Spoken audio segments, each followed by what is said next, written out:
गणेश जी की अद्भुत कहानी। कैलाश पर्वत पर भगवान शिव ध्यान में बैठे थे और माता पार्वती अपने पुत्रों के साथ खुश थी। देवलोक में एक उत्सव की तैयारी चल रही थी और सभी देवताओं को आमंत्रण भेजा गया था। भगवान गणेश को विशेष रूप से बुलाया गया क्योंकि वे प्रथम पूज्य माने जाते हैं। गणेश जी ने सुंदर पीले वस्त्र धारण किए और माथे पर चंदन लगाया। उन्होंने अपने प्रिय वाहन मूषक पर बैठकर चल पड़े। रास्ते में उन्हें तरह तरह के पकवान दिखाई दिए। गणेश जी को मोदक अत्यंत प्रिय थे और उन्होंने भक्तों द्वारा अर्पित किए गए मोदक खाए। हर घर में उनका स्वागत हुआ और लोग उन्हें प्यार से देख रहे थे। रात होने लगी थी और आसमान में पूर्णिमा का चांद चमक रहा था। चंद्रमा अपनी सुंदरता पर बहुत गर्व करता था और उसे लगता था कि पूरे ब्रह्मांड में उससे सुंदर कोई नहीं। देवता भी उसकी प्रशंसा करते नहीं थकते थे और चंद्रमा की शीतल रोशनी चारों ओर फैल रही थी। उधर गणेश जी खूब मोदक खाकर अपने मूषक पर लौट रहे थे और उनके पेट में इतने मोदक थे कि उनका गोल पेट और भी बड़ा दिखाई दे रहा था। अचानक रास्ते में एक सांप आ गया और मूषक डर गया और उछल पड़ा। गणेश जी संतुलन खोकर नीचे गिर पड़े और उनके पेट से कुछ मोदक बाहर निकल गए। यह दृश्य देखकर आकाश में बैठे चंद्रमा जोर जोर से हंसने लगे। उन्हें गणेश जी का गिरना बहुत मजेदार लगा और वे उपहास करते हुए बोले, देखो देखो कैसे मोटे गणेश गिर पड़े, कितना विचित्र रूप है इनका। चंद्रमा की हंसी सुनकर गणेश जी को बहुत दुख हुआ और वे क्रोधित हो गए। उन्होंने अपनी आंखें उठाकर चंद्रमा की ओर देखा और बोले, हे चंद्रदेव, तुम्हें अपनी सुंदरता का घमंड हो गया है।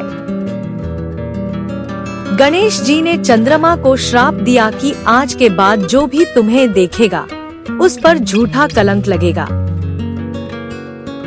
तुम्हारी चमक और प्रतिष्ठा समाप्त हो जाएगी और तुम हर दिन थोड़ा थोड़ा घटोगे और फिर बढ़ोगे। पूर्ण रूप से अदृश्य नहीं रहोगे, लेकिन भाद्रपद शुक्ल चतुर्थी के दिन जो तुम्हें देखेगा उस पर झूठा आरोप लग सकता है। गणेश जी के श्राप से पूरा ब्रह्मांड कांप उठा और चंद्रमा का तेज धीरे धीरे कम होने लगा। चंद्रमा की सुंदरता फीकी पड़ गई और देवता घबरा गए। चारों ओर अंधकार फैलने लगा और पृथ्वी पर रहने वाले लोग परेशान हो गए। चंद्रमा को अपनी गलती का एहसास हुआ और उनका अहंकार टूट चुका था।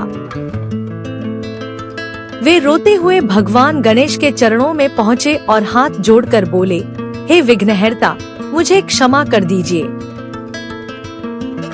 गणेश जी का हृदय बहुत दयालु था और वे बोले, श्राप वापस तो नहीं हो सकता, लेकिन इसे थोड़ा कम अवश्य कर सकता हूँ।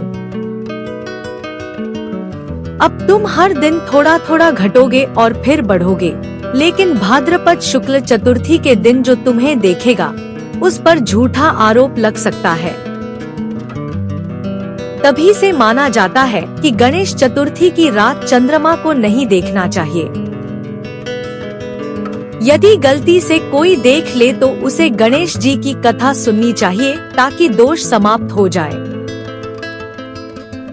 समय बीतता गया और चंद्रमा ने अपने व्यवहार में विनम्रता ला ली। अब वह पहले जैसा घमंडी नहीं रहा और उसने समझ लिया कि सुंदरता और शक्ति का अभिमान विनाश का कारण बनता है। एक दिन देवताओं ने भगवान गणेश से पूछा, प्रभु, आपने चंद्रमा को ऐसा श्राप क्यों दिया? गणेश जी मुस्कुराए और बोले, जब किसी के अंदर अहंकार बढ़ जाता है तब उसे विनम्रता का पाठ सिखाना आवश्यक होता है। देवताओं ने गणेश जी की बात समझी और उनकी प्रशंसा की। इस कथा से हमें बहुत बड़ी सीख मिलती है कि किसी का मजाक नहीं उड़ाना चाहिए। चाहे कोई कैसा भी दिखता हो, हर किसी का सम्मान करना चाहिए। अहंकार मनुष्य को पतन की ओर ले जाता है, जबकि विनम्रता उसे महान बनाती है। इसीलिए भगवान गणेश को बुद्धि, विनम्रता और करुणा का प्रतीक माना जाता है। और चंद्रमा की यह कहानी हमें हमेशा याद दिलाती है कि घमंड चाहे कितना भी बड़ा क्यों न हो, अंत में उसे झुकना ही पड़ता है।